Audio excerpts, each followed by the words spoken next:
Not every great beginning has a sign, but this one does.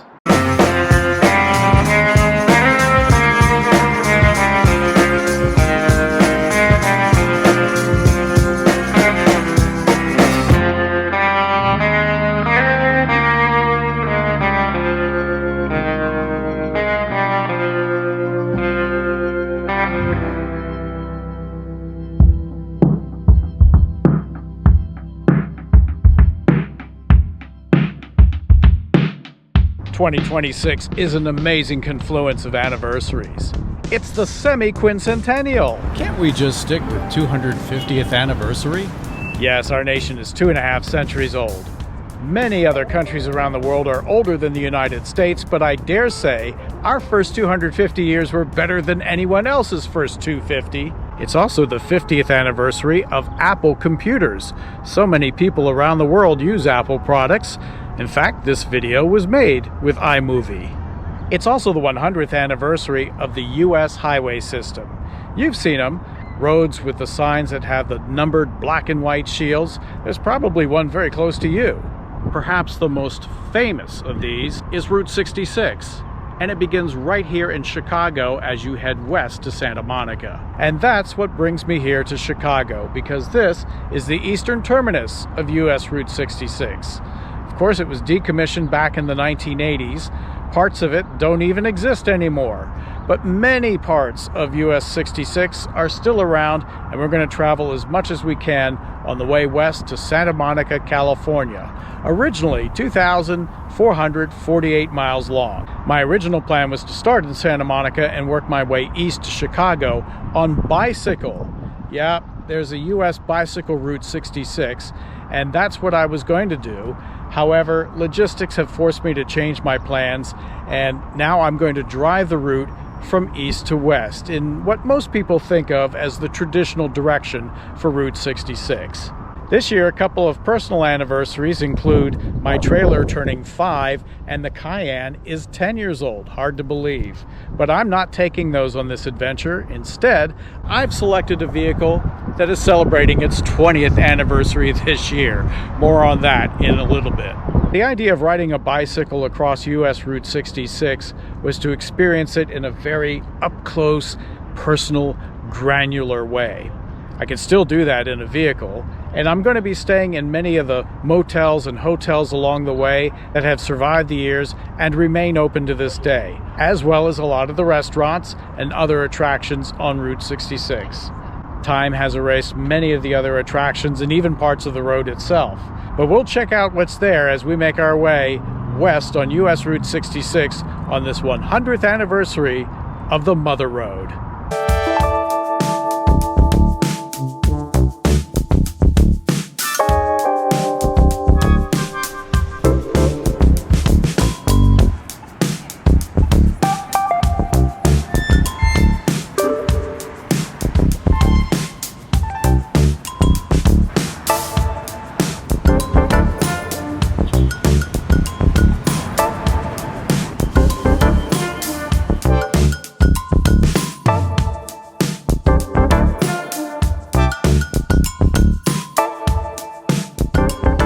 There's so many things to see in Chicago, but for this video, I'm sticking really close to US Route 66, and the historic route runs right through the heart of the city, so there's plenty to see.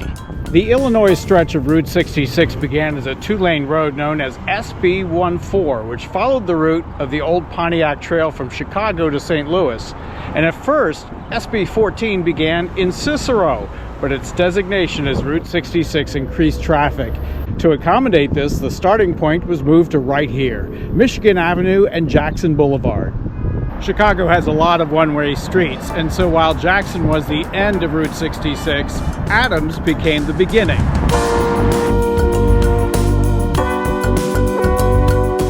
The first mile of historic US Route 66 in Chicago begins in the shadow of downtown skyscrapers, where the restless energy of the city once merged with the promise of the open road. In 1926, motorists began their westward journey at the intersection of Adams Street and Michigan Avenue near the Art Institute of Chicago. The sounds of streetcars, taxi horns, and elevated trains echoed between the stone buildings as travelers loaded their cars with maps, suitcases, and ambition. Heading west along Adams Street, drivers passed grand hotels and lunch counters, storefronts glowing with neon signs. Salesmen, migrant families, soldiers, and dreamers all shared the same pavement, drawn by the idea that Route 66 could lead to opportunity somewhere beyond the horizon. It's hard to believe anyone would want to leave this great city. There's so much here. And like any large city, it takes years if not a lifetime to experience just a portion of it. Still, the allure of what might be miles away, expectations from stories heard, and the promise of something different and maybe better, all funneled into this narrow, exciting path west.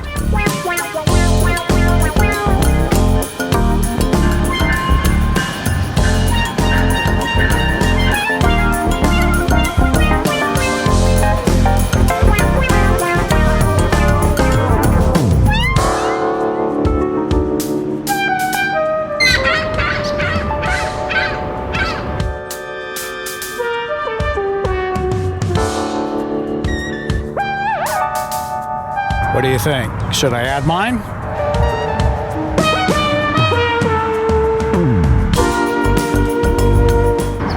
He has real feathers in his headdress.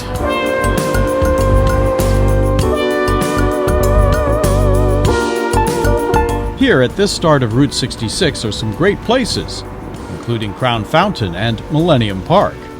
In the early 2000s, Chicago set out to transform a stretch of rail yards and parking lots along Lake Michigan into something bold and public, a place where art, architecture, and ordinary life could exist side by side. And the result became Millennium Park, a modern civic space built not simply as a park, but as a statement about the city itself, creative, ambitious, and open to everyone. Spanish artist Jaume Plensa imagined a fountain unlike any the city had seen before. He wanted the people of Chicago themselves to be the fountain's face. Crown Fountain features two glass towers standing opposite one another across a reflecting pool. Thousands of LED lights display enormous video portraits of Chicago residents from every background, every neighborhood. I already did a walk around, but you know, it helps to push record first.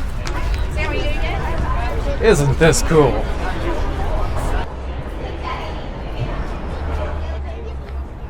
I had the bottom all to myself. It's such a cool effect on its own. It's almost going to be a little crazy to bend it even more. Oh, the photo op possibilities are endless.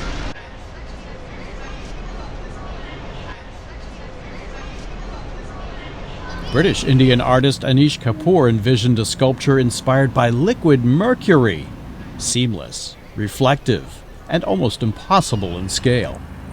Engineers struggled for years to realize the design, welding together massive stainless steel plates until no seams remained visible. And when unveiled, Cloudgate instantly captivated the city. Nicknamed the Bean by locals for its curved form, the sculpture reflected Chicago back onto itself. Skyscrapers bent across its mirrored surface, clouds stretched into surreal shapes, and visitors, of course, gathered beneath its arch to see their reflections multiplied endlessly overhead. Tourists photographed it constantly, but it was the residents who have returned again and again, drawn by the strange way it transforms familiar surroundings into something dreamlike. It's April, so the Buckingham Fountain isn't on right now. It was built in 1927, a year after Route 66 was established. And if you're a fan of older TV, you might remember this was in the intro in the 1990s, Married with Children.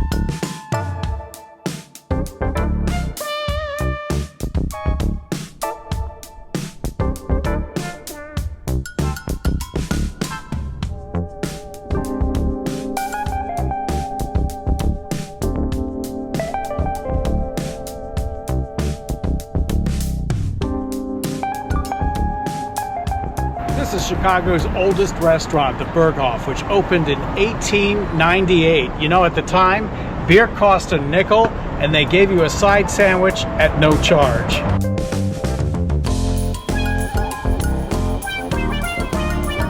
Across the street, realities of present-day Route 66 already begin to reveal themselves. So many places along Route 66 are just empty, out of business, and even in Chicago. Well, this is my hotel, the first of many, right on Route 66.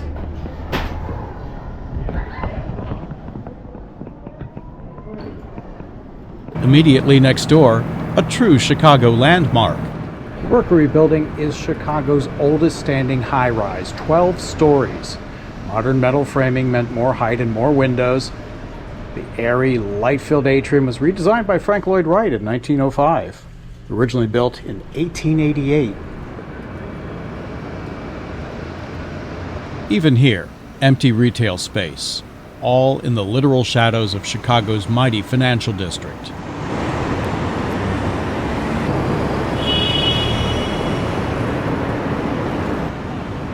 The building, now occupied by J.W. Marriott Chicago, was designed by the architectural firm of Daniel Burnham. Completed in 1914 as the Continental and Commercial National Bank building, it continues to reflect the grandeur and confidence of Chicago during its rise as a financial powerhouse. Burnham obviously was fond of lions. Like many early 20th century office towers, it faced decline. Rather than demolish it, developers undertook a major restoration in the late 2000s.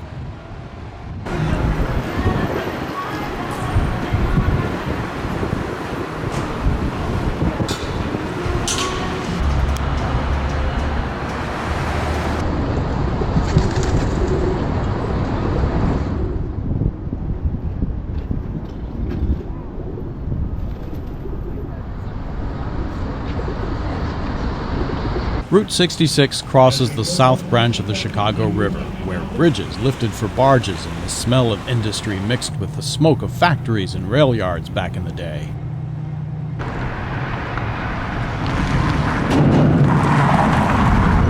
Within that first mile, Chicago reveals itself as both a gateway and a challenge. Crowded, noisy, alive with commerce.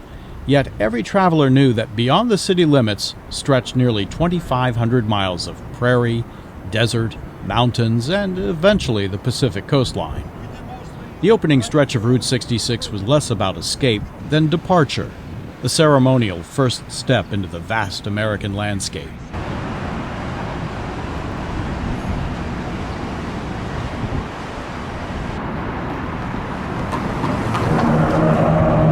It's also a drawbridge. Okay, going down the street I went past the elephant in the room. The Willis Tower, the dominant Chicago structure. Because it straddles both Adams and Jackson, this is undoubtedly the tallest building on Route 66. We must go up. Chicago began as Fort Dearborn. Of course, there was the Great Chicago Fire of 1871, the Columbian Exposition, Century of Progress, International Exposition, and what was once called the Sears Tower, built in 1973. It stood as the tallest building in the world for almost 25 years. Of course, still one of the tallest buildings in the Western Hemisphere.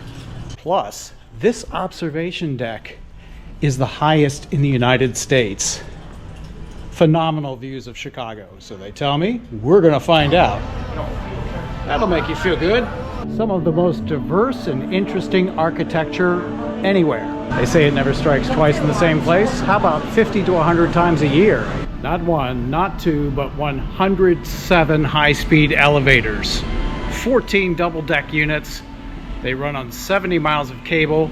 20,000 people go up and down this tower every day. To go up, you must go down.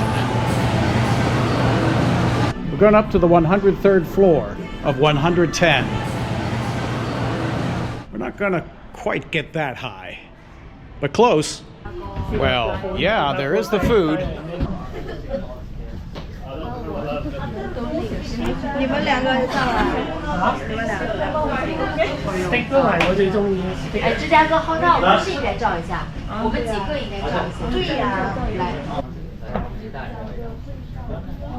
Oh, you get lost in this place. A great fire set Chicago ablaze. burning down one part of the city, rising from the ashes. Chicago Look at your quickly rebuilt to become an architectural icon.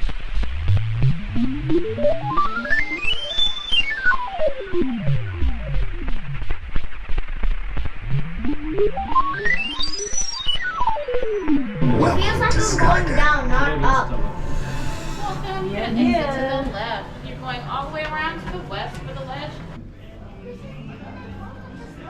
Oh, yeah. Who needs a drone when you have this vantage point? What a fitting and epic place to begin this long journey across the Mother Road, stretching over our amazing country.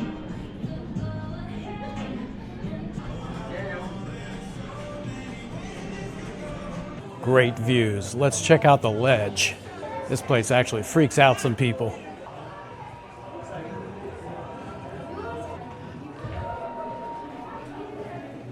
Oh, check this out.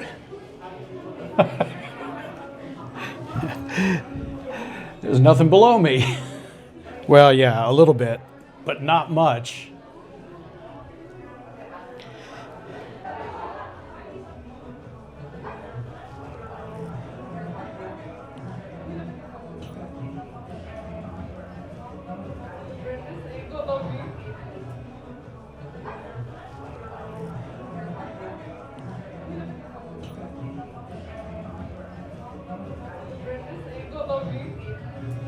Our fellow occupants are having a great time. And there you go, looking out west, 103 stories above the ground. Yeah. And here you can clearly see Adams and Jackson. That is historic Route 66, heading west.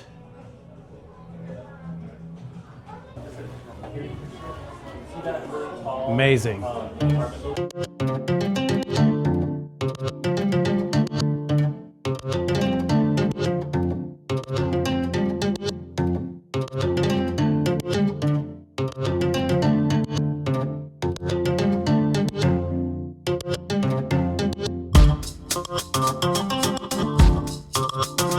Looks pretty slow. Maybe they should take Route 66.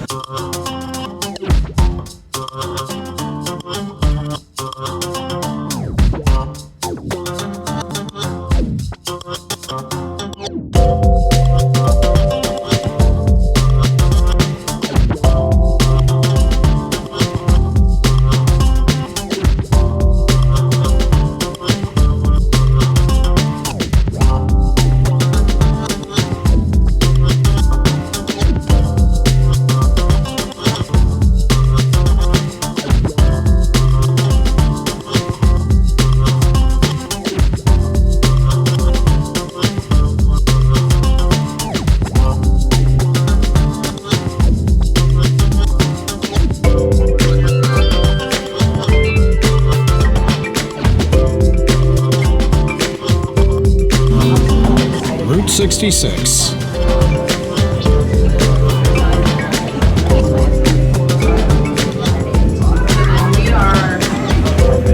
There it is. That's the beginning of Route 66 heading west.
train right over Route 66.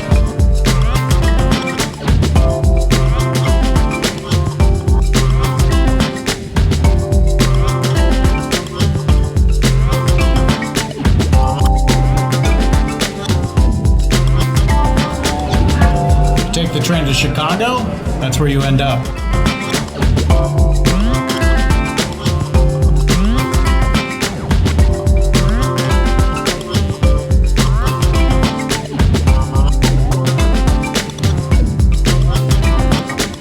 We hope you enjoyed Chicago from the city's highest point. Now, we're traveling down at over 18 miles per hour on one of the fastest elevators in the world.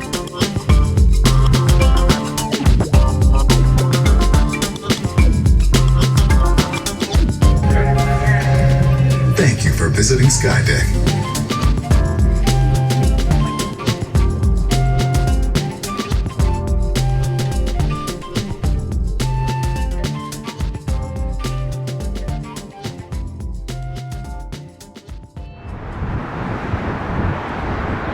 There's the sky deck. The ledge. That's the one I was in.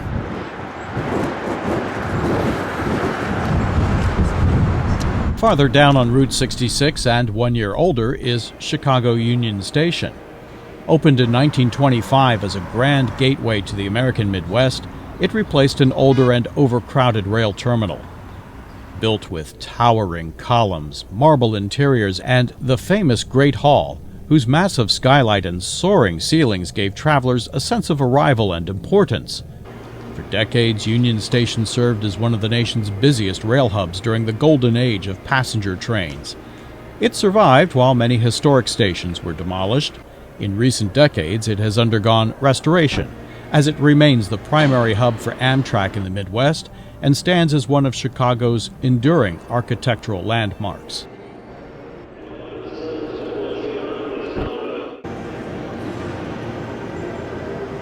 Outside, transportation remains mixed. It's gridlock out on the highway.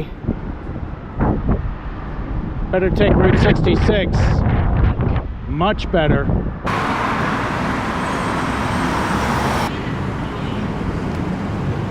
The other start sign down there is clean, and we're going to leave it that way. This sign is full of stickers. So guess what? The first GPS sticker goes on right here at the start in Chicago. And it's a good place because this is where everybody takes their pictures anyway. So there it is. We've left our mark at the beginning of the Mother Road. Not only that, this is a special sticker for this trip because I have QR codes for both channels on it. So if you happen to come by any destinations along the Mother Road and you see a GPS sticker, well, there's the QR code. You can go right to the channel. This sign really isn't at the beginning of the route. I mean, it's on the first block, or at the end of the first block, and it looks like whatever this place is closed down because you can't even get into the gate to the little garden. But I could reach over the fence and put my sticker there. So we've got two at the start of Route 66, the Mother Road in Chicago. Adam Street.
Just like DC, there's always something going on here. Well, this is one way to get your kicks on Route 66.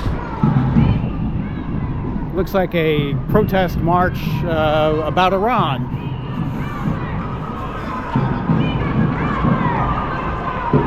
I'm glad they knew that I was coming to Chicago. Look at this, the special treatment. Well, you know what this means. I can walk down the middle of the Mother Road at the very beginning in Chicago. You never know what travel opportunities pop up. Inside the old Berghoff, with its modern brewery and traditional German-style meals. A great place to celebrate the beginning of this journey. We're going old school. Got the brat. Yeah, looks great. Here's to starting down the Mother Road. Cheers, everyone. The old ornate woodwork, chandeliers, parquet floors, the grand dining room. You know some amazing Chicago history was made and fed here.